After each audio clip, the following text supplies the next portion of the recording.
Today on Time Out Coaching, we have a real rising star of British basketball coaching. Currently the director of basketball at the City of London Academy, winner of numerous national titles at all levels, and coach to some of the top girls and women players that are playing today.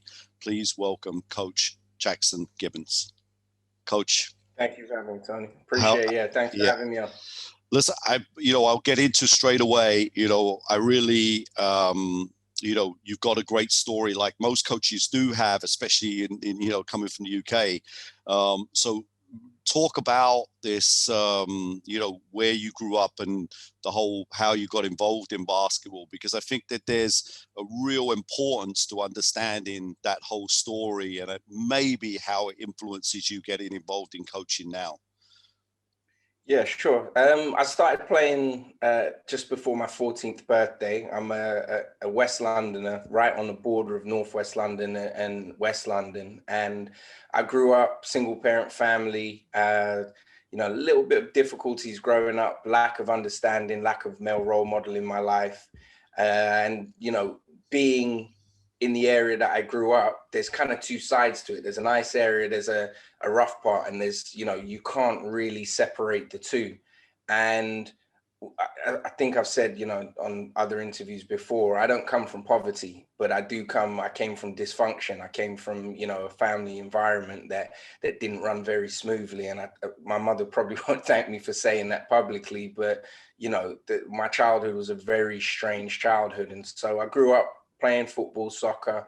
I played was part of QPR's academy for a couple of years and really enjoyed it, but something, was missing. And I think that it was direction. And so my school went to play in a basketball tournament on a weekend, and I was playing. I've been picked to play for my county or borough, one of the two, because I played for Brent and Middlesex in football. And essentially, my PE teacher said, "Are you coming or not?" And I said, "No, I got a game." And he was like, "Okay." And I went afterwards. Me and one of my friends turned up afterwards. And when we watched the last part of the basketball tournament, I was just like, this is incredible.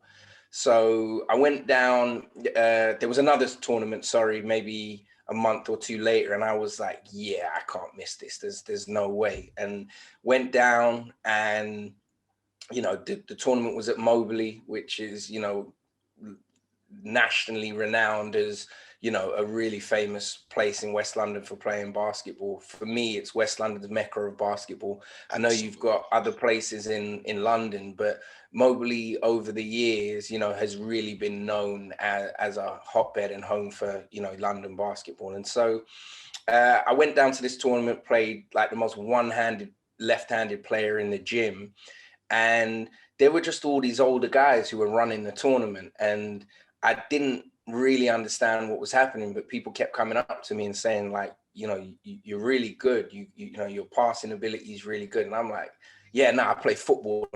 I'm not really into, the whole basketball thing. I'm just playing as a tournament. I was, not necessarily the most humble kid at the time in terms of, I play for QPR and, I'm a baller. I don't need to. But then Junior Williams that day said to me, why don't you come back on, we've got practice on Tuesdays and Fridays, come down. And so I went down, and I think I went to maybe one or two training sessions, and I got pushed down to the Saturday morning session, the beginner session. And I just quickly, it's funny, you hear people like Kobe and some of the more, successful NBA players talk about it. And we were talking about it in the office the other day.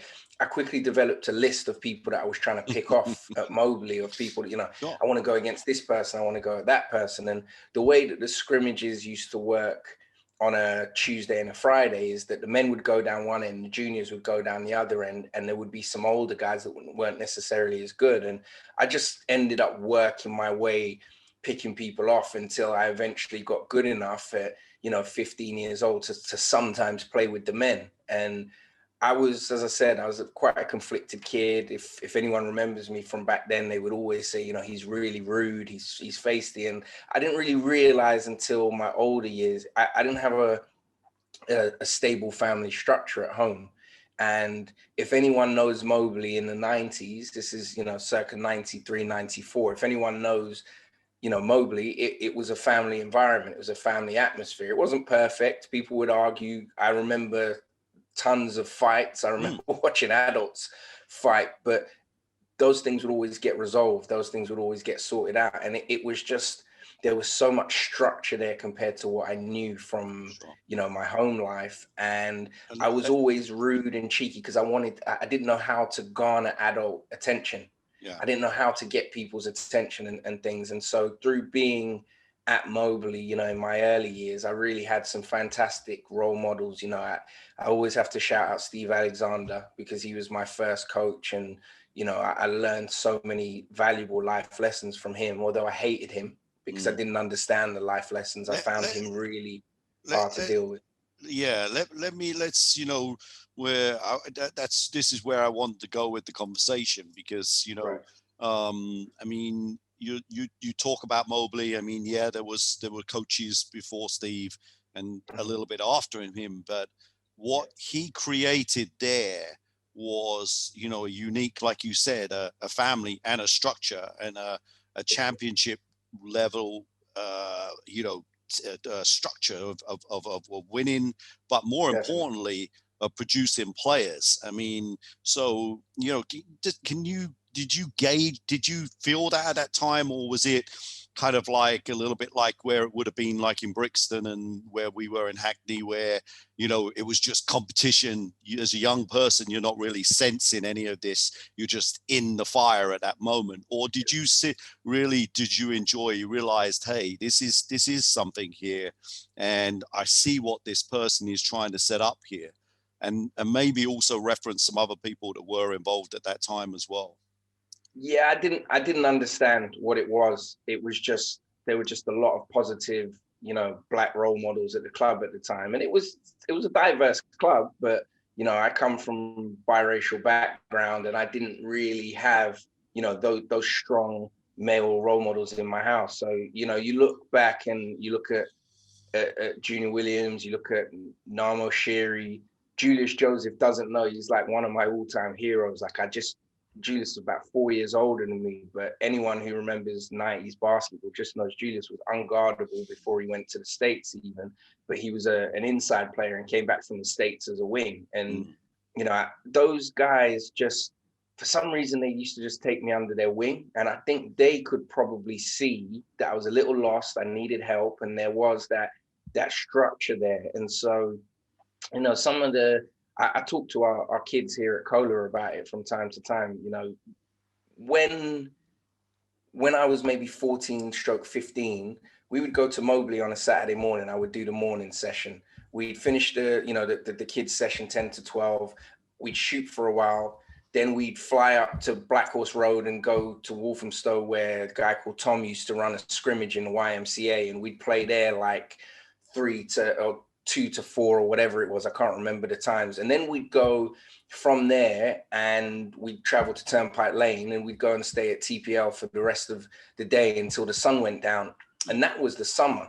That was my summer for maybe 4 or 5 years. It was a really good environment, but those guys would always take me. I was too young to go by myself, and I always needed that type of experience and those types of people around me. But I mean, Steve, I owe him so much, and sometimes I don't sing his praise enough, but there were other great coaches there. Josh Cole used to coach down there, and Josh is an incredible guy, like really, really good to me.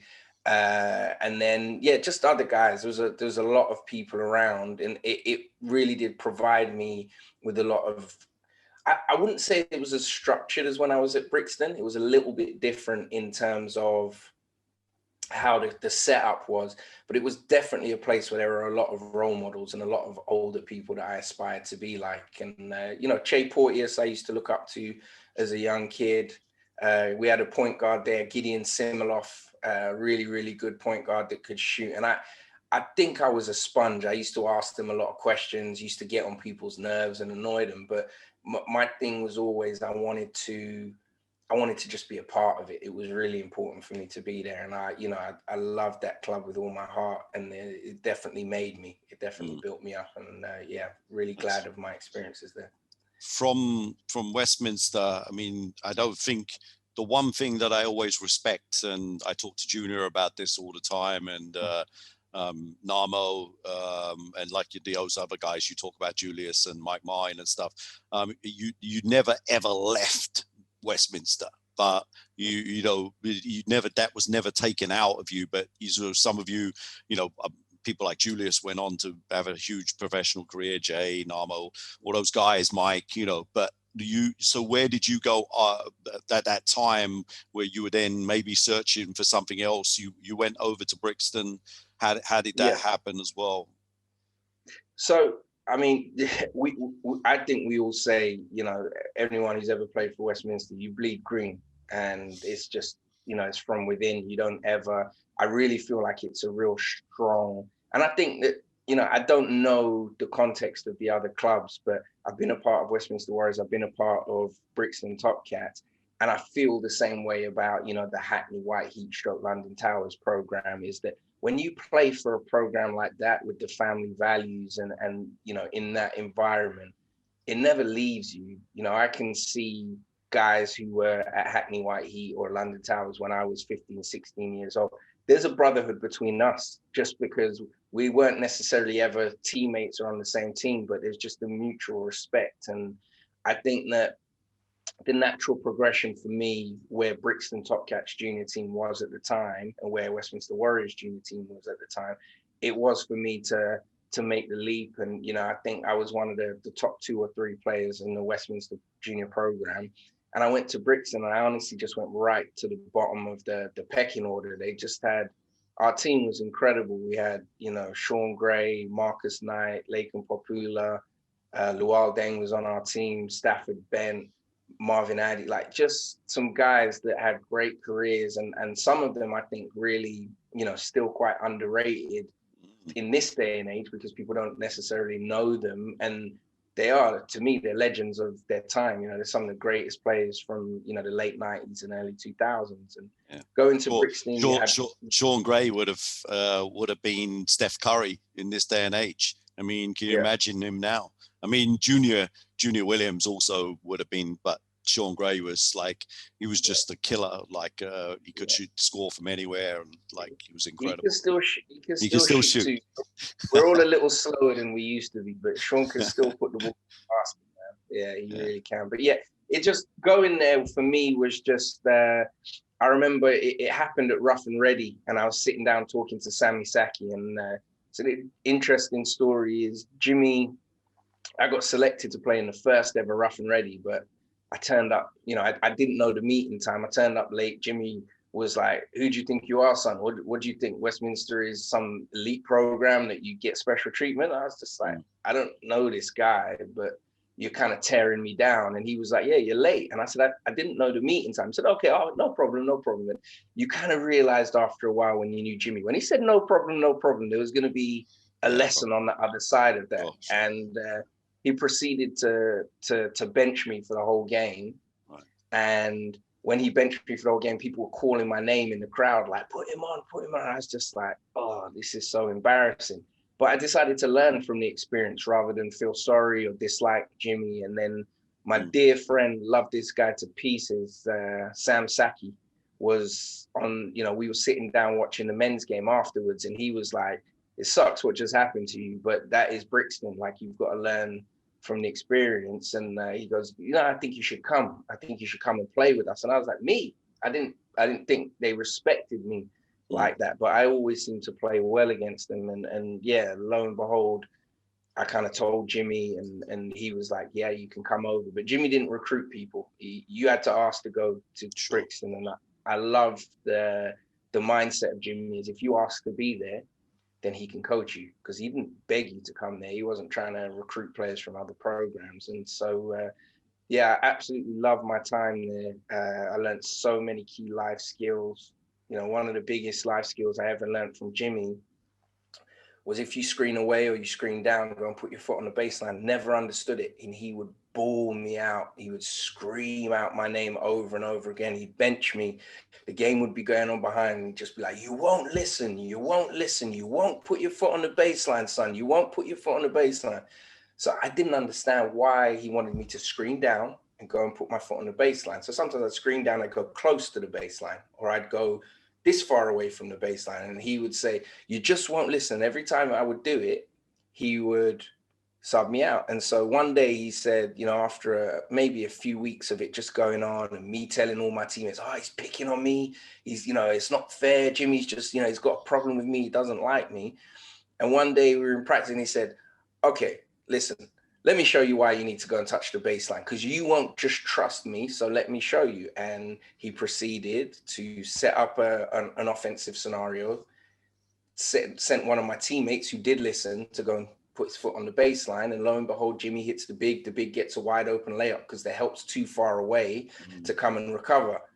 And I'm stood there like, and he said, I told you, you don't listen, son. You don't. And from that point on, that life lesson from Jimmy really made a huge difference, because even 10, 12 years later, I was still going and touching the baseline. If I picked away, I'm just going to go pick away, go put my foot on the baseline. And our kids hear it from me. It's like, there's great film, Any Given Sunday. They talk about, it's the inches that really count. And, it's the same thing in basketball is, spacing, it's the inches. It's if you can get the ball, in the right areas and you can give your teammates enough space to play in, it just changes the whole dynamic of the game. And Jimmy wasn't, for me, he wasn't a finer details X's and O's coach. He was a finer details, be where you're supposed to be when you're supposed to be there. Do what you're supposed to do when you're supposed to do it. And that is, that's a huge mantra in my coaching journey, is any kid that I've ever coached, they'll know those two sayings. And Jimmy didn't necessarily tell me them, but I took that from him, is, be where you're supposed to be when you're supposed to be there, and do what you're supposed to do when you're supposed to do it. And those things really, it's a big makeup of my coaching, my coaching ethos. You can put that at the end as well. We'll get that back into the saying. At this time, now you've been coached by, two of the legends of British coaching, Steve Alexander and Jimmy Rogers, and a whole host of other people. Because I'm assuming at Brixton, Ambo would have still been there, or was it into? So when I got to Brixton, Ambo was still around, but he wasn't coaching. So Ambo and Jimmy would often tear me up. Coach to supporter in the crowd. Ambo would be like, Jimmy, get him off. And Jimmy would be like, he doesn't listen, Ambo. And they would just tag team us. And for a while, I was like, who is this guy in the crowd? But, Ambo for me, he used to typify tough love, but you knew that he loved you. He'd be in the crowd and you knew he was on your side. You never doubted whether he was on your side. And he and Jimmy were just a double act. They'd find a way. They'd do good cop, bad cop all of the time. And you'd just be like, which one of them likes me? Which one of them dislikes me, or whatever? But yeah, Jabbar was our other coach, and another coach in our legend, unbelievable. And as Brixton alum, a lot of us, no one will ever talk badly about Jimmy. We love Jimmy. Jimmy's, the greatest coach. He's a father figure. He's a role model. He's a mentor. He's all of these things. No one would ever talk down about Jimmy and his experience. An absolute legend. But Jabbar doesn't get the credit that he deserves as well. For all the amazing things he's done. When I listen to all of you, mainly the Brixton players that were there at that time, you all will, come out and give the credit to Jabbar. That's all the way to Lowell. Matthew, Justin, all of these players, do so, and I know you do as well. So, at this time, you're a player, so that's the tunnel vision. Are you, because of the way the basketball was set up, and I know you're talking about some of the things that made Brixton this special program, are you starting to do some community coaching? Are you doing some junior sessions? And are you thinking about that in any way, or are you doing it because it's part of the process? So anyone that knows Jimmy and Steve knows that you're gonna put in before you're able to take out. They're not just gonna give to you for free. Nothing comes for free. You got to work for it. So 16 years old, I went to, it's a terrible decision looking back, but they say you shouldn't have regrets. But I went to Hammersmith College in West London. It's just the fashionable college, the cool place to go. But, you know, as a sideline, Steve used to have me coach on 2 evenings a week before I went to practice. So sometimes I would meet Junior Williams at Queen's Park Station. We jump on a 36 bus and we'd end up down in Victoria, and we'd go in 2 separate ways. He'd go to Victoria, I'd go to a school in Pimlico, and I would coach in a primary school. And that stuff was really good for me, because at 16, 17 years old, I was probably making £7 an hour, which for this generation will sound awful, but for our, you know, when you're a little bit older, that's probably the equivalent of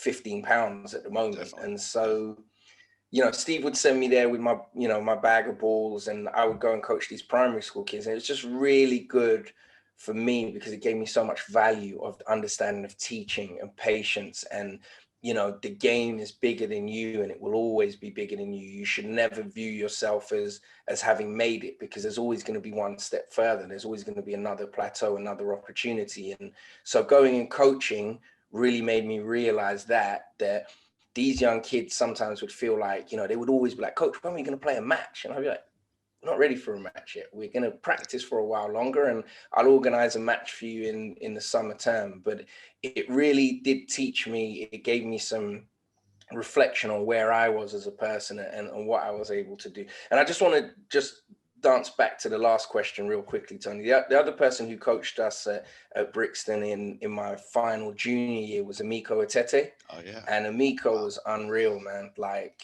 absolutely unreal person, wise beyond his years. I thought he had the wisdom of a 50-plus-year-old at the time, but he could have only been, you know, late 20s, early 30s.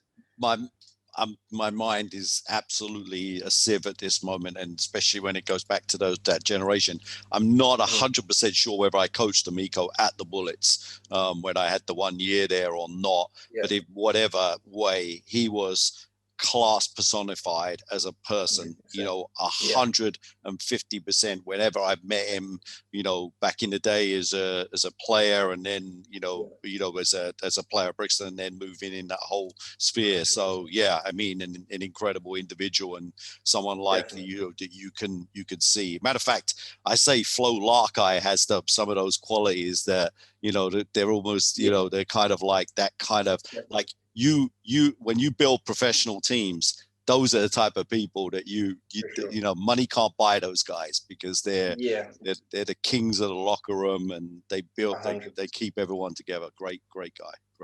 Yeah, definitely. Sorry, I just needed to backtrack, because he was a big part of my junior career, because he was a big pillar of confidence for me. He would always be like, "You're so much better than you think you are," and I'm like, you know, I don't think I'm one of the best players on our team. And he's like, "But you can impact the game. You know, you got Sean, Marvin Ambrosius, great shooters. You got Flo and Luau. You know, Luau was 14 when we were 18, 19. But you've got, you know, these guys that, you know, are supremely talented. Marcus Knight, Laken Popula, you know, Steve Honoretti. We had a really good team." But then he was like, "But you can play defense. You can really change the game. You can pass. You don't need to worry about scoring. You're in a great city." And Miko just used to, you know, as the young people say nowadays, he just used to gas me up, and it just gave me a complete different level of confidence. And so our last game, we lost to London Towers in the final to the late, great Joe White. And if we were going to lose to anyone, you know, it would be that team. Some of those guys on the other team I absolutely adore, and, you know, they're still friends to this day. But, you know, at the end of my junior career, I ended the game and the last half of my career on the floor in the national final. It spoke volumes for what Emiko put in my head at that time, because we were stacked, but I found a way to be on the floor in the second half. And we just lost to a really talented team. They had Richard Midgley, Sean Durant, Grant Abanja. Like, that team was, you know, Wally Dacarelli. This team was great. So, you know, it's no shame losing to that team. No, definitely not. So you're coming to you're at the end of the junior career and stuff. What was the next stage there? And, you know, how were these, you know, this stuff starting to influence you from a coaching perspective as well, or was that still a way down the road? So I would still do the Saturday session at Mobley for Steve. And I would do a little bit of community sessions, even when I was playing down at Brixton. But I've done some interviews before, and I didn't mention it. I don't always like to go into every area of my life, but I think you'll remember really well that when you were at Towers, you had the under-23 set up, and I so desperately needed something like that for the next stage of my progression, because I went from the top of junior basketball to the very, very bottom of senior basketball. There wasn't 4 divisions back then. There was, Division 1, Division 2, and I think maybe Division 3 had started around about that time, but there wasn't a great deal of opportunities. There weren't a ton of teams that you could go and play for. And so my first senior year, I went to a few places to kind of see what it would be like. And, Sean went to America. A couple of the guys went to Sutton. A few of the guys went down to Kingston Wildcats to go and play when they were in Division 1. And I went and trained with those teams and just didn't feel like any of them would take me seriously. And I was just, I would just be a bit part. And if I'm honest, I just completely got disillusioned with the game for about a year and a half, and fell into, a different lifestyle, and with some friends from school and friends from my area, and got in, quite a bit of trouble that I don't often talk about. And we don't need to go into details, but it really taught me a strong life lesson of, Jimmy and Steve gave me the tools, but I didn't listen. I listened at the time, but then when I got disillusioned, I reverted to, the path of least resistance, the things that seem easy, the things that, don't take the hard work. And it took me about a year and a half. And I remember calling Steve and saying to him, my life's a complete mess. And, I went back to my first coach for the answer, and he listened to me. He took me to a restaurant in Kensal Rise, and he listened to me for about an hour and listened to all of the things that had happened and stuff. And he was like, he said, "Son, come back to basketball." He said, "That's where you're safe. That's your home." And literally from that day, I just went back to training that night. I hadn't played in over a year. I was rusty and from that day, I was just immersed in basketball again. And I realized the other side of life, the dangerous side of life, the side of life that I didn't want to experience, that, that basketball really keeps you safe from. And I started playing for Westminster Warriors men again. I think we were in Division 1 at the time, and played a couple of years there. It was a good setup that we had. We always had a couple of Americans. We would play against, you guys, and we would play against some of the, we'd go up and down the country. And it was a better program back then than people gave credit for. Like, we used to get a lot of stuff, like the team would really be looked after.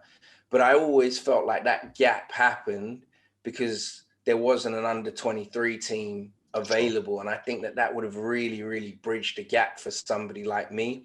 And I don't think I was ever a BBL player, but I think, at my best at times, I was a solid backup in Division 1. And, I started for 4 years in Division 2 for Warriors. And, I think that my career, I always say to our kids, I've been saying to kids since I started, my career is quite hard to get as a player, but it's not a storied career. I think 2003-04, I led the country in assists playing for Namo at Westminster Warriors, which is something that I share with the kids. But I always say to them, you don't want my career. My career, you guys, the young people look at it and they're like, oh, I don't want to do that. And I'm like, it took a lot of work. So you got to outwork what I did for you to go and be successful, for you to go and get more. And I always use that to encourage them so that they don't settle for less or make the same mistakes that I maybe made, right at the start of my 20s. But my coaching really started, I flip-flopped between Westminster Warriors and Brixton for a couple of years. And I went back to Westminster Warriors when I was about 27. And that was the time where there was the split between London Pioneers and Westminster Warriors junior program. And, all of the junior players went over to Pioneers. And so at that time, Namo and I were doing Midnight Madness. I wouldn't say I had free time. I was really busy, but, I could make decisions on my time based on, what was going on. And so, Tuesdays and Fridays, Steve asked me to coach the junior team, and Namo jumped on, as well. And we decided to do it together. And with that, in fact, I think it's actually the other way around. I think Steve might have asked Namo, and Namo was like, let's do it together. Memory escapes me, but we went to the first practice, and we walked in and was like, Steve, what's going on? Where's the team? And he's like, yeah, there's one kid, like everyone else has gone to Pioneers. So we organized trials. A load of kids came down, and we ended up having a pretty good team that first year. We had some really talented players. Leon Bennett Harris was on that team. Probably still to this day the best shooter I've ever coached. Like Sean Gray was a great shooter, but I've never seen anyone light up a gym like Leon Bennett Harris. It was unbelievable. And we had some other guys, Yosa Abifade, Mustafa Al-Faki, really good team. And we also had an under-16 team. And it's funny because from that under-16 team, I've worked with 4 or 5 of them now as coaches, and they've become, the assistants. We actually have one here, Brian Naguru, who's now, the assistant coach at Kohler, and he's also, it's funny, one of my players is phoning me now, sorry. Brian Naguru works here. He's now a strength and conditioning coach as well. And I coached him at Warriors in 2007 as, as a 14, 15-year-old. And it's kind of, it's a circle of life as such, sure. It's kind of going around full circle. But yeah, Namo and I used to love coaching with Namo. I think he's such an underrated basketball mind.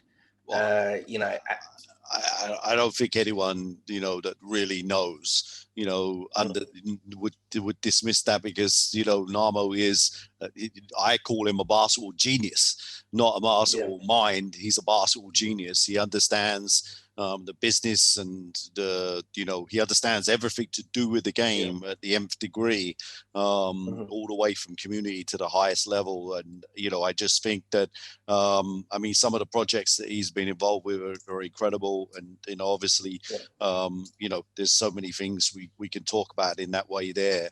There's you don't need to say that. I'll say it for you in that respect. So he's an incredible guy. Yeah, and X's and O's, sharp, man.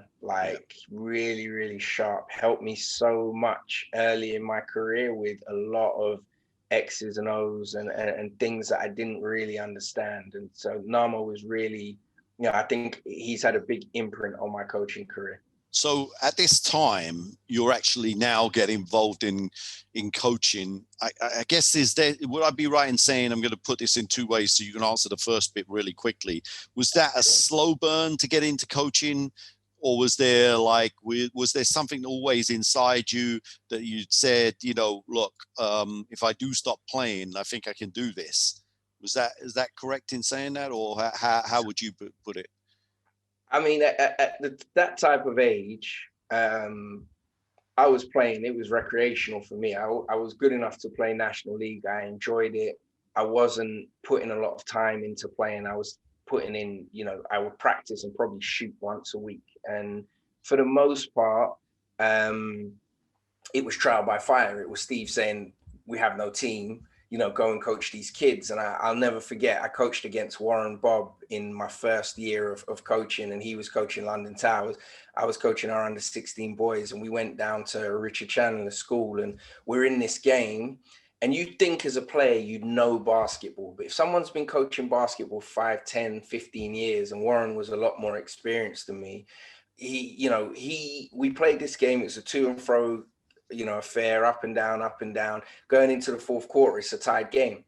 And we'd worked on it before, but we hadn't worked on it for them to just surprise us with it in the fourth quarter. And, a minute into the game, he just threw on a full court press. And I called a timeout. It came out the full court press.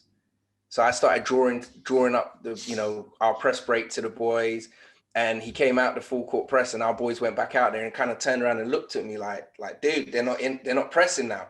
So we go back and we carry on playing. He throws back on the full court press. And I think that was they hadn't changed the timeout rule there, but I'm pretty certain he forced me to burn all of my timeouts with it, with less than 5 minutes to go or more than 5 minutes to go in the game. And I left there literally thinking that's coaching. So it's not turn up, shout at the boys a little bit, tell them to run around, tell them to do what you want, and it works. He had a game plan and an understanding, and that really helped me, that one experience. And there's been, others along the way that really helped me to understand. But yeah, I played for 2.5, 3 years and coached at the same time. And then I broke my ankle 2009-10 season. And I was just like, you're out for 2 months anyway. Just focus on coaching. I never went back to playing. It was just, that was the end. And I've been a basketball coach ever since. And I never thought I was going to be a basketball coach. I thought I was going to be an entrepreneur or someone that, had multiple income streams and be successful. I have friends that have gone on to be really, really successful, but I didn't really think I was going to be pulled back into the game. But I think this, Tony, and most coaches know it. Often you're in your last year of coaching, and many times I've been in my last year of coaching, and then that other kid walks through the door, and you're like, I want to see this group to the end, and that brings you to the next stage, and then you get another group, and you're like, I want to see this group to the end. So that's essentially been happening to me for 14 years. I always just think, and earlier on today, Brian was doing our year 8 girls practice, and I'm walking around and I'm like, this girl's almost 6 foot and she's 12. And there's another girl that looks like a really good point guard, and then you become attached. So, that takes me mid-40s now if I stay till the end of that group. But it's just that part of it, the youth mentoring side, is really addictive to me. It's really something that, I love basketball, I love X's and O's, but nothing will give me the satisfaction than watching someone make a layup for the first time, or somebody break through a barrier. I think that stuff's so important, and it really gives me a buzz. Oh, that's awesome. Just quickly go back to that key period, that 206, 208, that kind of around there. What are you, as a like, we use this word coaching philosophy, but okay, so just what are you kind of pinning yourself to? You're a defensive minded point guard who was pass first. So are you taking some of the things? Because, sure as hell, I did, I wanted to press and trap, and be aggressive defensively, because that's what I was as a player. What are you pinning yourself at this early stage as a coach, with those kids? Or is it something that you learned from Steve or Jimmy that you were taking there? I have no coaching philosophy outside of life stuff from Steve Alexander. I don't say that in a rude or disrespectful way. I just don't see the game the same as him now, or Jimmy. I respect what they used to do, but there's a lot of things that I believe in that I didn't necessarily get taught as a junior player. And sure. my big Sorry, but at that stage, what were you teaching, and what were you and Narmo teaching together, and then what did you start to grow out of? Was there anything specific? Hard work, competitiveness, all of those aspects that your programs always were about. Yeah. Well, my dear friend Matt Johnson over in Reading, I never forget. We played them once, I think in that first season, and they smoked us, and we played them later in the season, and Matt made a very backhanded compliment, and it really rattled Namo and I love Matt. We got a great relationship, but he was like, a London team that's just not running up and down and dunking and pressing the whole game. He says, you guys are actually running sets. So Namo and I looked at each other like, yeah, this is us. This is like Jackson and Namo. It's not, it's not two guys that have just walked in and tried to, pull a fast one or whatever. And so I think one of the things I've always wanted to do is, and sometimes I think I've done it, and then I watch the games back and I'm like, oh God, we're awful. But I think I've always wanted to teach kids how to play the game properly, how to make proper reads, how to understand sets, where the reads out of the sets are, how to free flow into continuity out of your sets and not just be rigid and feel like you need to go back and forth. And that's what we were doing at that time. We were we were teaching real basic fundamentals. We would run, a lot of high-low stuff. We would run a lot of Iverson stuff because that was the cool stuff, back in 2008. And we would just play out of it. And so I think that was the philosophy. My philosophy's always been, be hard-nosed, 40 minutes of hell on defense. People say to me all the time, if you come to Kohler, it's not going to be an easy place because we're going to be hard. We're going to be a roughhouse team and really bring it. But yeah, I think that side of the game isn't hard for me. It's really teaching the nuance and the X's and O's and the philosophy. And I speak to a lot of coaches. Like I speak to Lloyd a lot about his philosophy on basketball. Like I pick Matt Guyman's brain as well. I think Matt's got a fantastic basketball mind, and so you're ever evolving, ever learning. It's brilliant that I've got Junior and Brian here with me now because we have great talks in the office and information share. But I'd say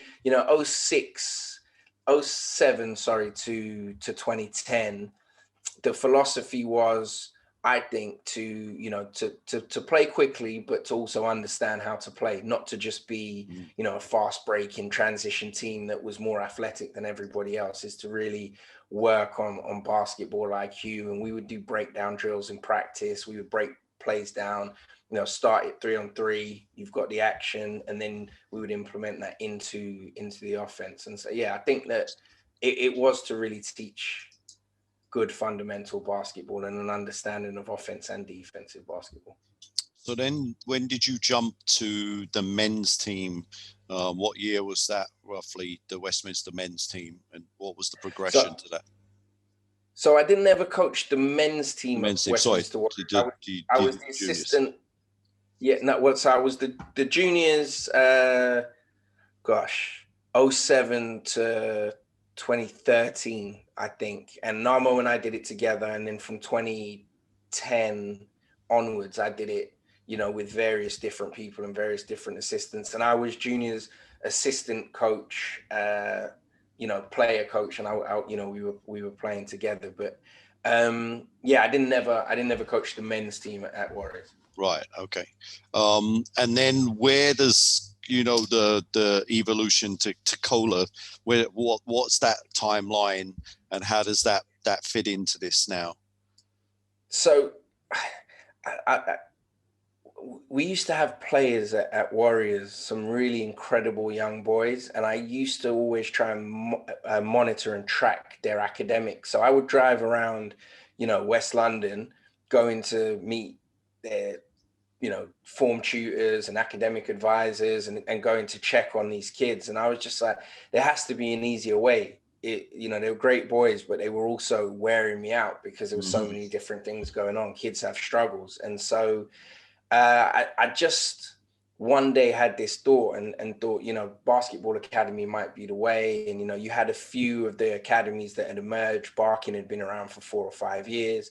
I'd always liaised with Lloyd because we'd shared some players over the year. Teddy played for us, Ryan Martin had played for us, but they were also at Barking Abbey at the time. So I just called Mark I called Lloyd, and he arranged for me, him and Mark to meet one day. And I drove over to Barking and I just said, how do you run a basketball academy?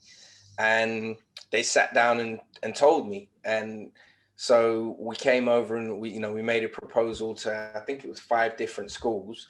And the head teacher at Kohler at the time was interested. The head of PE, a guy called Brett Griffin, who one of my dearest friends now, was just, he was interested, and he was all about young student athlete role models. He was so focused on that. He didn't know whether I could coach or whether the situation would be, positive or not. He just knew that we would, he didn't know it would be positive from a basketball standpoint, but he knew that the big focus was about empowering the youth and really having a big focus on them being role models around the school. And so they approved the basketball academy in 2013 for initially 3 months, which was quite difficult because we're obviously telling kids to come to the basketball academy, but we don't know if we're going to be there after Christmas. And so it was a little shot in the dark, but there were already some good boys that were here that were already part of Peckham Pride team at the time, and a lot of the boys from Westminster Warriors were supposed to come, and a lot of them didn't end up coming because they had, I think, you know, looking back and just being completely transparent, they had unrealistic expectations with their grades. They all wanted to do A levels. They weren't necessarily A level students, and so they went elsewhere to do A levels, but they couldn't do them here. So we ended up with 3 actual sixth form boys in the first year, and that was the basketball academy. But it massively benefited all of the key stage 3 and 4 kids, because they then ended up having full-time coaches in the school that would work with them all the time. And a lot of those, that very first cohort, are now all off in the States, and they had this year of intense basketball training that really helped catapult them and you know, boost them on to becoming, you know, really good basketball players very early. It wasn't until the following year, 2014, where you had the likes of, you know, the more recognized players that started coming in. And, you know, I think by that time, my coaching philosophy had changed a little bit as well. My mindset had changed towards basketball, just through experience, because I had more time to focus on it, because I'd become a professional coach who was, you know, in an office all the time, whereas previously, you know, I had other jobs.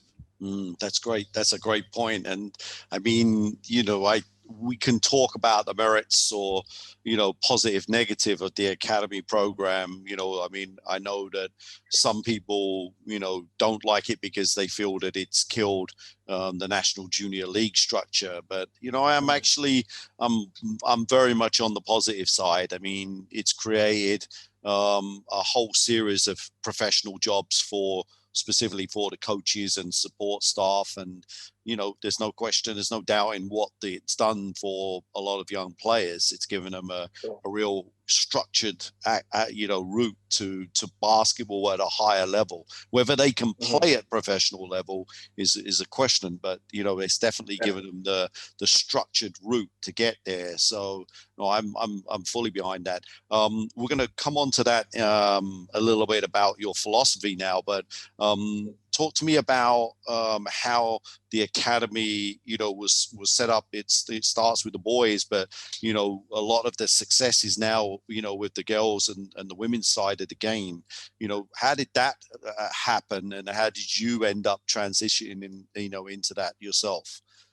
Just the girls was a bigger project initially. They needed a bit more, and I coached them in London youth games initially, and we just hit it off. And a lot of the girls were saying to me, you know, coach, are you going to coach us? And I don't know, we'll see what happens. And when we started the academy, it just made more sense to, you know, have a men's coach and have a women's coach rather than divvy it up. And I just ended up having this, you know, the most fantastic group of girls that kind of just came along. Some of them came through Cola, some of them came through other Southwark schools. We had 3 girls move down from Haringey, and people told us, don't let those 3 girls come because, you know, they're going to destroy your program, they'll be bad for your culture. And, you know, we heard so many different things about them. And now I speak to all 3 girls, you know, every couple of weeks. They're the biggest sweethearts. They just needed to be embraced. They just needed people to really invest in them and understand that behind a behavior is always a reason. There's always a purpose behind that behavior. There's always a cause, and you have to find what the cause is, understand it, help them to unpick it. You're never going to unpick it yourself. You have to help them unpick it. And once you do that, you know, you're going to have a really successful young person first and foremost. And our mindset's always going to be person over player. But you're also going to end up with a really successful basketball player if they're talented. And so, yeah, the girls, you know, we had a girl come from Pioneers, Kalia Edwards, who came and joined us, who's just about to graduate in the States. And it was a rocky road initially, and they took their lumps and they lost. You know, I've always, actually on our recruitment presentation, I talk about the journey of those girls and what their experience not only meant to me, but what it meant to them. And one of the most profound things I think that you'll ever hear from me is that 2015, we made it to the under 16 national final with the girls. And they were really, really talented, but we had a nemesis in Len Bush and the Sevenoaks Suns. And, you know, they beat us for years, and we took our lumps and we kind of paid our dues. And we beat them in the national semi-final, and I let the girls celebrate. and I let them celebrate. And this was in the days of the national final and the final being on the same day. It was about 4 hours apart at the final fours. And so I've always thought that was crazy, because two biggest games of a kid's life and they happen on the same day. But yeah, B fixed that about 5 or 6 years ago. So, you know, we beat Sevenoaks in the semi-final. I let the girls celebrate. We've got like a 2-hour holdover until we play Manchester Mystics in the final. I'll never discredit that Manchester Mystics team, but I do believe that our girls were the better team. But some silly coach let the girls celebrate, and in their minds, they switched off. They were like, we've done it. We've beat our nemesis. And we played the game, halftime, I think we were down by 1. Second half starts, Manchester hit 3, and I just watched the energy just sap out of our team. And there's nothing we can do. And there's a famous picture, it's actually up on the wall over there. And there's a famous picture with me standing with my hands on my head. And I'm standing with my hands on my head, and I'm looking and I'm watching some of the girls who are on the bench. There's about 2 minutes to go. We're down by 15 or so, losing an under 16 final. And in the picture, you look behind me, and there's 7 girls on the bench, and all of their arms are interlinked, and they're all together and they're unified. And for me, that typifies what I always want Cola basketball to be, what I want any program for me to be. It's not about the result. It's not about what happens on the scoreboard. And Jimmy taught me that, and Steve taught me that, and it's been handed down to me. But those girls at the time where they needed to be together were together. And you fast forward 12 months, and that under 16 team made up 80% of the team that then went on to win Division 2 women and under 18s National League and all of these titles. But it's the same group, and they laid the foundations previously to that just by the way that they carried themselves, the way that they conducted themselves. And that is one of, I look at that picture, and it's one of the proudest things that I'll ever do in coaching, because at their lowest time they stuck together. And I think that that's so important. So yeah, it's quite a journey with that group. Just talk about a little bit about a typical week, in Cola basketball. What how do you set up a week? Let's say, for argument's sake, you're going to play on that Wednesday. Is obviously college games in pre-pandemic, and then possibly weekend you're going to be playing some sort of National League games. What's your practice set up like? Do the girls and boys have to practice before school, or just explain a little bit about the whole way that you set up your program? So I have to shout them out. We have the most amazing PE team here. They're so focused and supportive with basketball, so they move a lot around with PE to give us a lot of extra time, and I'll be eternally grateful to those guys. So a typical week is, one of the coaches may decide to do additional stuff in the mornings, but we very, very seldomly have mandatory morning practice. We usually put it in as an additional. But if we say pre-pandemic, the way that the week would work is the girls and the boys flip-flop. So one day, if the girls practice first, the boys will practice second, and the next day the boys will practice first, the girls will go after, just because we want to be fair. We want them to be able to get home early on different days. And so Monday, depending on what happened on the weekend, would be more of a slower practice, a bit more of a walkthrough. We're not trying to kill anybody's legs, but just depending on how the weekend went. But Tuesday will always be game planning for the Wednesday game. We would then do a morning shoot around. If it's a double header, boys and girls, we draw the curtain in the middle of the hall. The boys go one end, the girls go the other end. And we have a specific routine that they go through, which is probably 45 minutes. It includes a lot of game shots, a lot of things that we'll probably do within our offense during that game. We might do a 10-minute walkthrough, but I just think often by that stage, it's late. You could do, I got this from the NFL. You could do a walkthrough in a conference room or a changing room.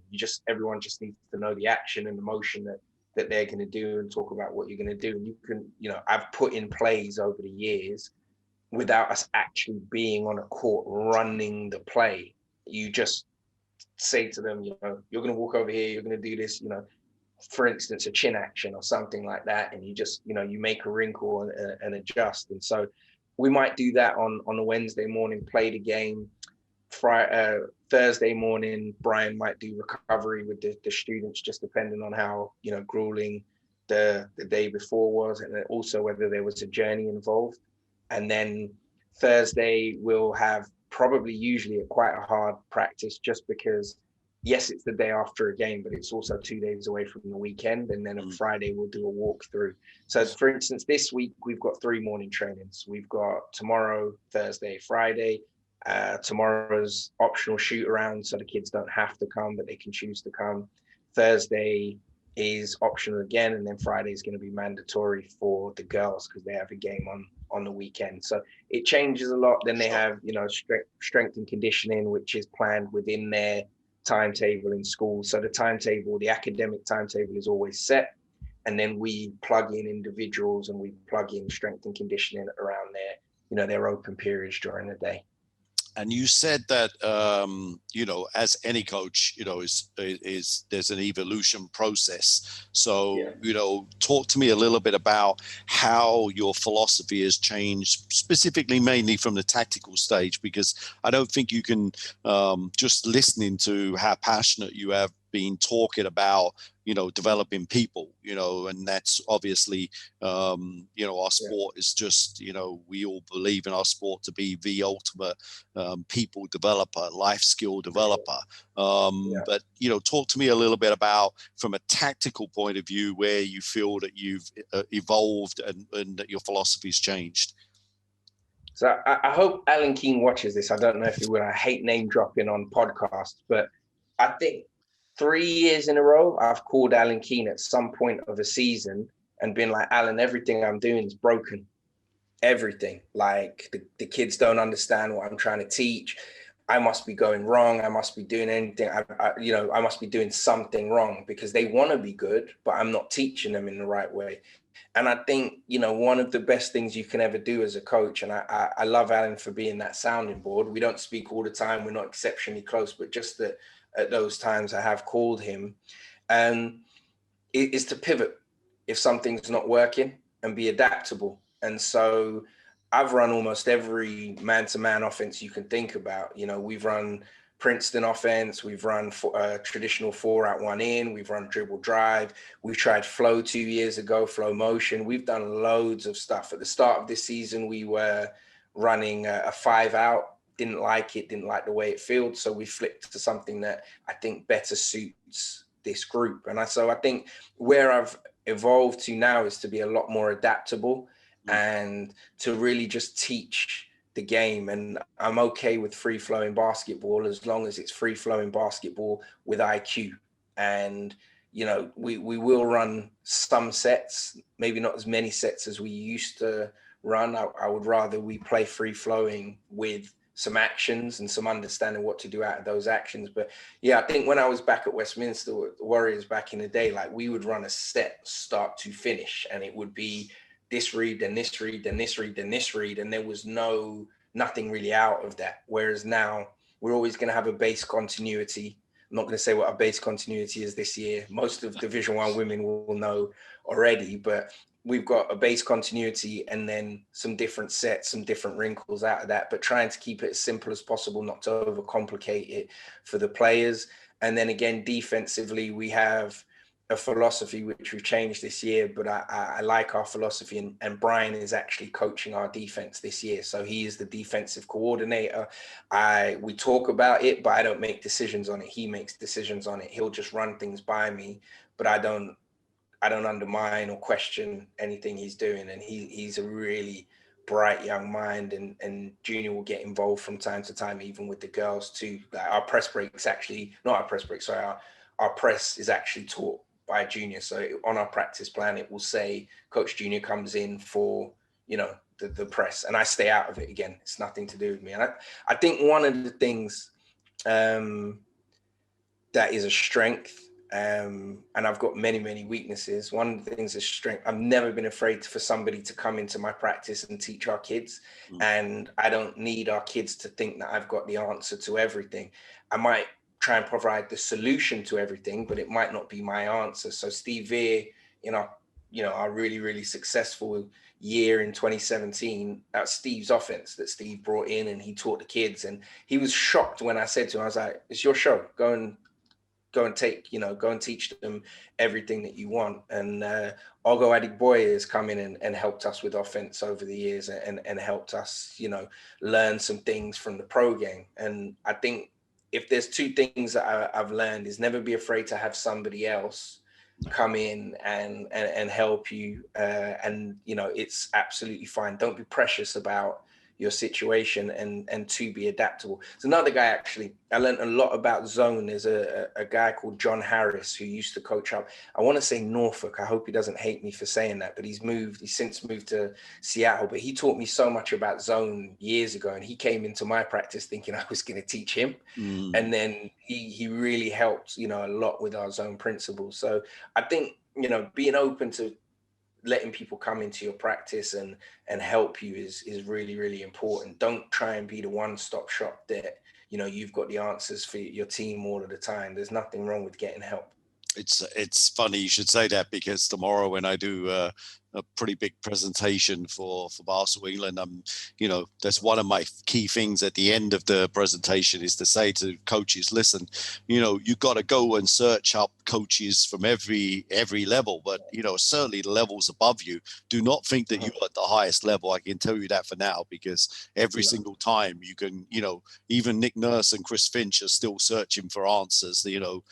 Chris, Nick had Scarioli as one of his assistants, and arguably when Nick was the head coach of the Raptors, Sergio was a higher level coach than what he was. So, at any time, we always searching, and should always show humility in that area. And also, just my last point on that, I love what you're saying about as coaches, sometimes it's not wrong in front of your group to be able to admit that you're wrong as a coach. You either made the wrong tactical decision, you made the wrong timeout, the wrong substitution, or you put a tactic on the floor or drill on the floor and it doesn't work. And you just have to sometimes just shrug your shoulders and say, hey, it's not working. We're going to junk it and we're moving on. And I think that a lot of younger coaches don't really understand that principle, I don't think. Yeah, our practice usually starts at 3:40 in the afternoon. I cannot go down until 4:00. Practice will have started whether I'm in there or not. The team is bigger than me. The program is bigger than me. If I'm not there, they will have started practice. If Brian can't go down there and Jay's busy, they will have started practice. They'll be in a drill, and they know that that's their responsibility. And I think that that's part of teaching. And the other thing is to give young people, there's nothing more powerful than kids teaching kids. As much as we want to, say to them, I'm an old man almost now. And I say to them, as much as we want to say to them, we know everything, we've got the answer to everything. A teammate coming over and saying, you didn't call the ball screen, or you didn't let me know that, there was a backside cutter. We've got to talk. They're more likely to listen to that than they are to me in the right situation. And so they have to be accountable. They have to be able to take practice. Last Wednesday, our girls took practice start to finish, put a practice plan together, and they did it. I would encourage all coaches to do that. Just let your team run a practice. A, they'll realize how difficult it is. But B, whilst they realize how difficult it is really going to help upskill them for future situations, and to let them understand, you've got to plan, you've got to be diligent in what you're doing. Otherwise, something is going to, it's going to get lost in transition, or you're going to miss something. And so, these are just, I'm forever learning, I'm forever evolving. I'll never have the answer to everything. But I'm always open. I always want to, there's some young coaches that reach out to me and they ask, for help and support. And I'm always happy to support them. I'm a big believer. You can be hard on your kids to make them competitive, but when they need you the most, you should always be there. And there's a lot of things bigger than basketball, and that's so important. I think that our players, they understand it. They don't always understand the complete lesson until it's over. And that you've been coaching for, longer than me, and you get that. But eventually one day they'll understand that you're pushing them to really be their best. And, you see these things all over the world. I just finished watching Last Chance U over the weekend, and I listened to John Mosley talk about, I'm asking you guys to do extra and you're mad with me. And I just sat back in my chair and just thought, how many times have I been through that? And he summarized it so well, but to listen to somebody else say it, it was just, it was incredible. So, yeah. So, great point. It's just always. That's a great point. And, I mean, that's why, we're so excited to have you, on, because that's a philosophy that came from those Westminster days, and subsequently also at Brixton as well.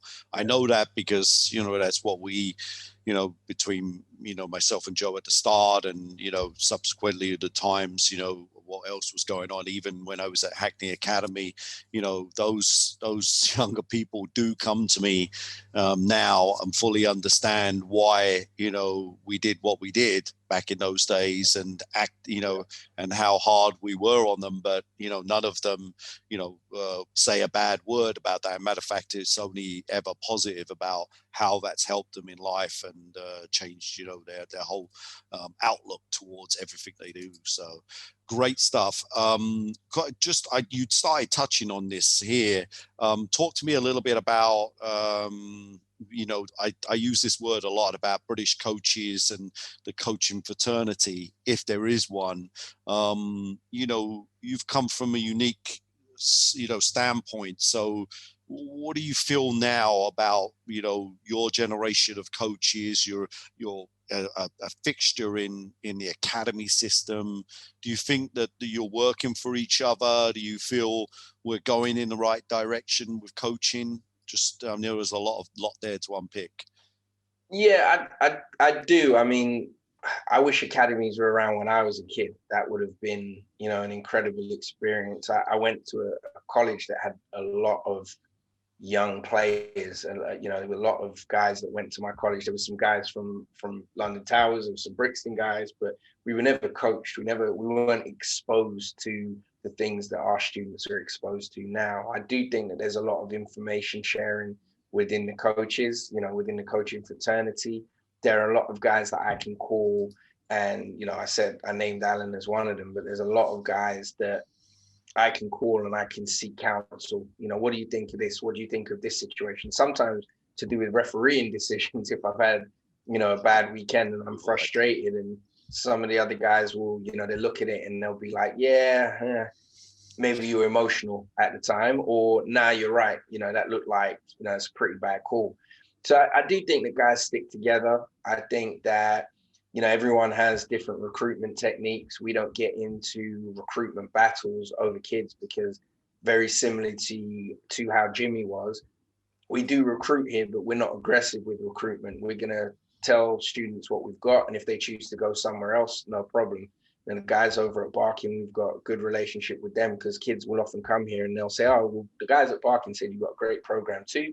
This is what they have. This is what you have. Now it's up to you to choose personalities or look at academic scores and rankings, and you make the choice which one is the right situation for you. But for us, I do feel supported by a lot of the other basketball academies. I feel like there are some good guys out there. I have to shout out Jesse Cezanne, who always, has been very supportive with me over the years. He's done a lot for our program as an external person. And so, yeah, I do. I feel supported. I like Neil. I get on with Neil, and I think Neil, is running a good program up at Myasco. I like Matt Shaw in Derby as well. Like there's a lot of good guys doing stuff for the right reasons, and trying to really grow the game, and just allow the academy league to flourish and blossom. So yeah, I do think that it's a good structure. And whilst it has changed under 18 basketball, I don't think it's destroyed it. I just think it's changed it ever so slightly. And we still take under 18 seriously. I think we're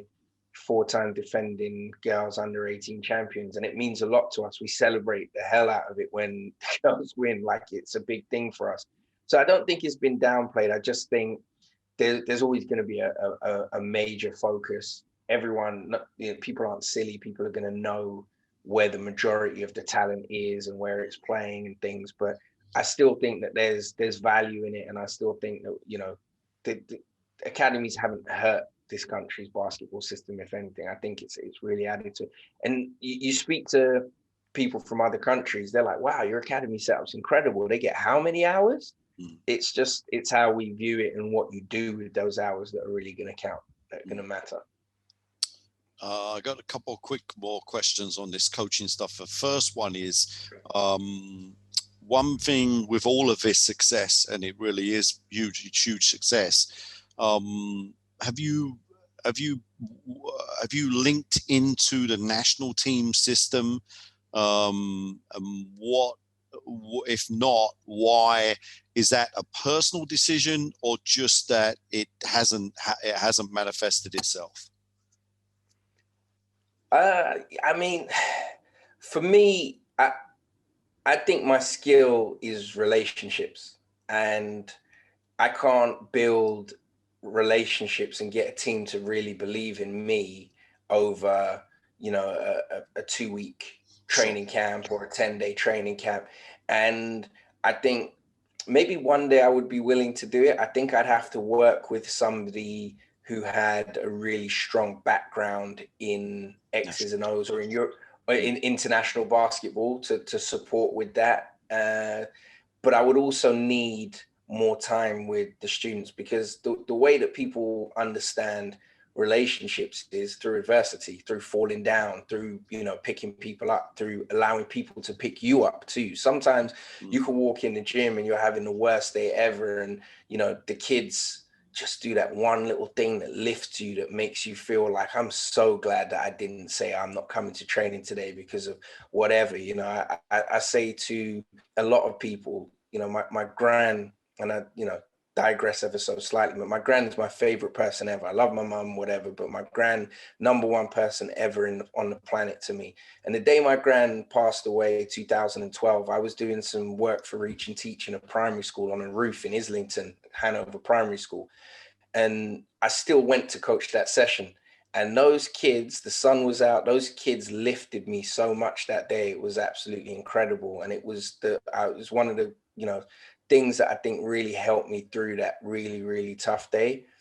I just don't know if me turning up and having, 10 days with a team is really the value that team would need. I think that there are better skilled people out there that are able to implement what they need to implement from an X's and O's standpoint and stuff like that. Maybe I might be good as an assistant at that level, and to really help with, the team chemistry and things like that. But I just, it's the brief period that they're together. I think if there was a 2 or 3 year span, but yeah, people have asked me before. I haven't been, blackballed.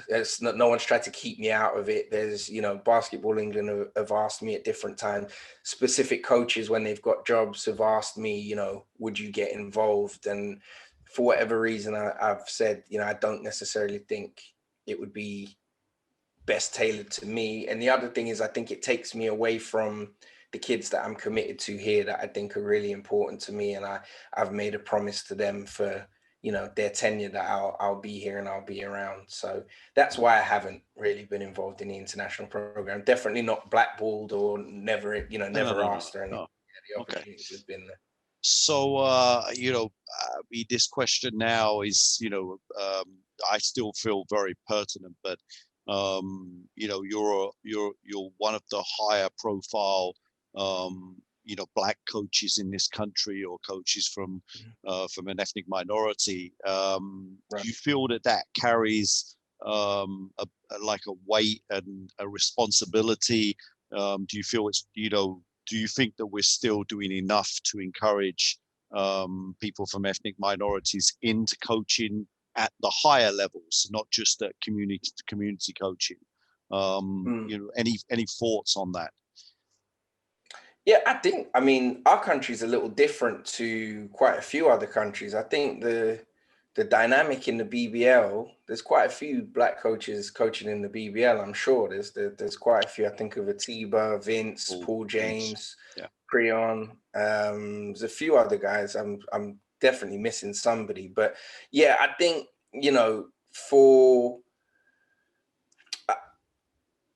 regardless of what color I am, I'm always going to carry myself with class. I always believe that, you know, you should carry yourself in a certain way, but I definitely do, you know, I see that we need to carry ourselves and pave the way for future coaches to let them know that there's an opportunity for them to be, you know, a professional coach. And whilst, you know, I'm not an NBA coach and I'm not on a 6-figure salary, my profession is coaching.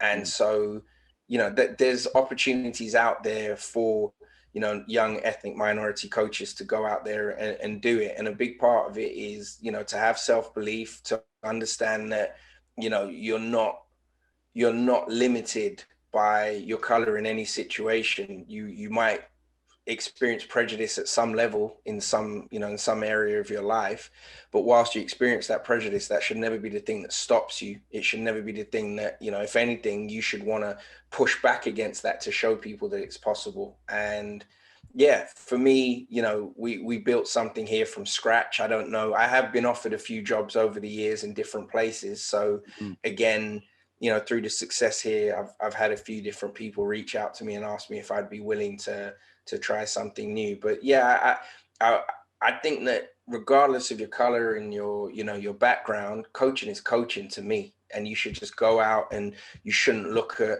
you know, how you're going to be viewed. If I saw a black coach turn up with 12, you know, white Caucasian kids, I would think, great, fantastic. If I see a white Caucasian coach turn up with 12 black kids, coach those kids, man. Like, love your kids, treat them the best way you know how.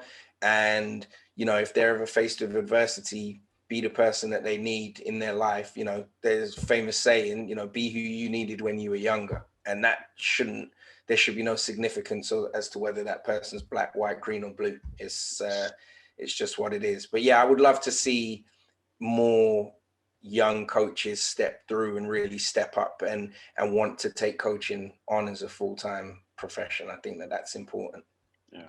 I hope I'm a role model for some younger black coaches. I mean, you're definitely a role model. And I just want to bring this up because there have been a couple of instances, and I haven't had a platform to say this, but last year there was a couple of these, what I felt were ill-informed, let's say, statements where people, you know, majority were white coaches who were saying they didn't understand how to coach the black athlete, or you know, and I was just like, exactly what you just said.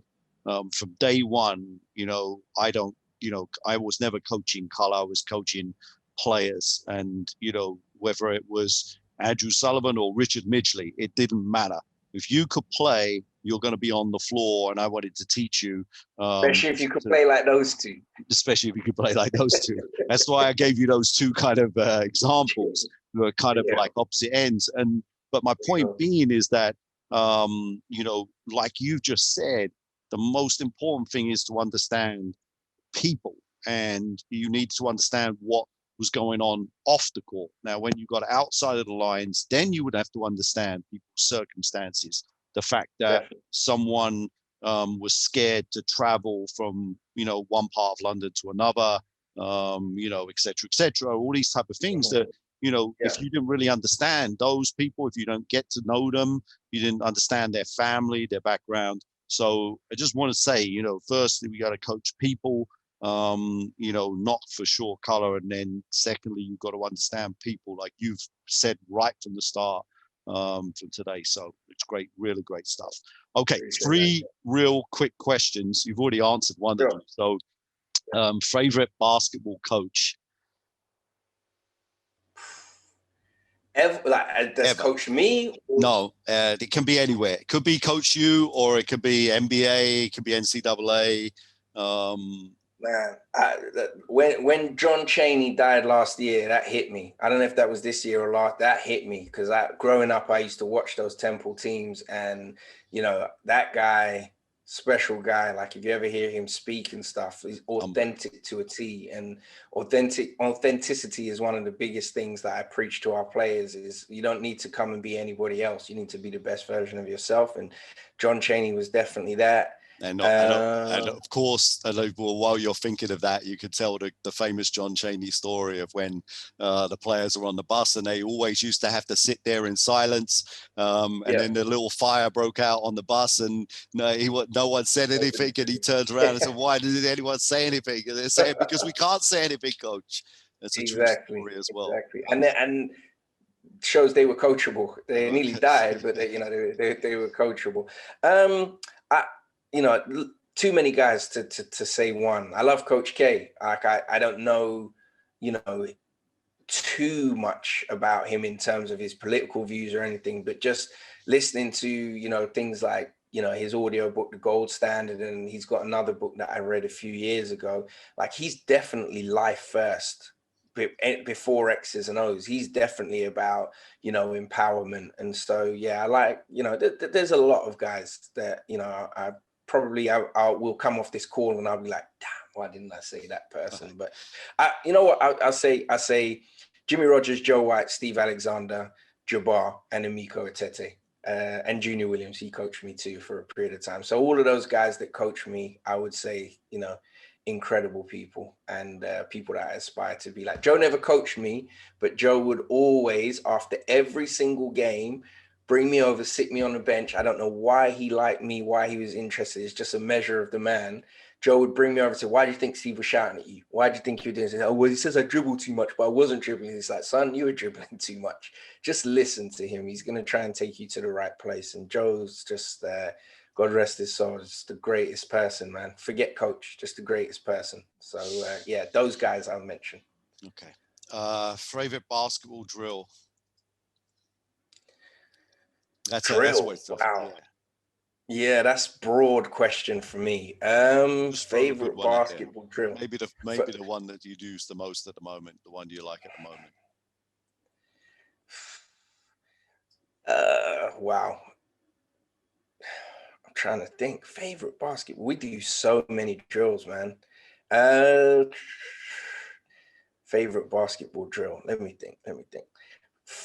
5-man weave, 3-on-2, 2-on-1 back, 1-on-1. Let me do that. I'll do that all day, every day. It's old school, but the players get to express themselves. 11-man fast break, great drill.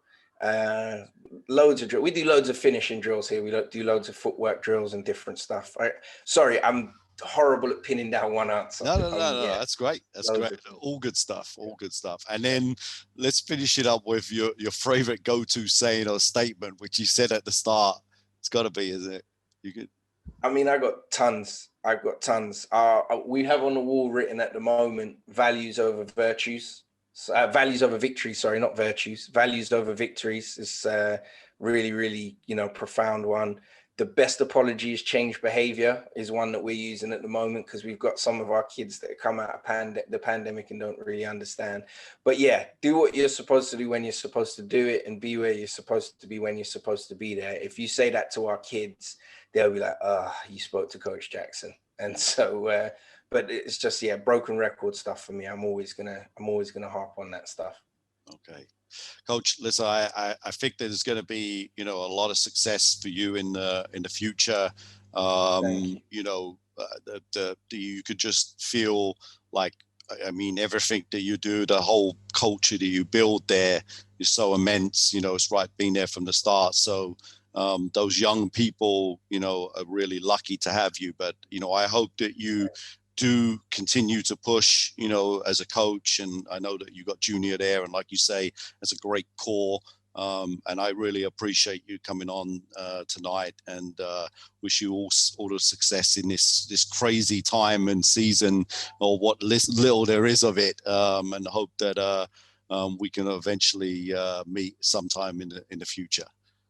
Definitely. Yeah, no, it'd be good to see you in person one day soon. And thank you for having me on. I really appreciate it. It's an honor. And hope some way, shape or form this touches one young coach and can give them some kind of inspiration. So thanks for having me on. Great thing that you're doing, with the other people that you're having on. And wish you all the success too.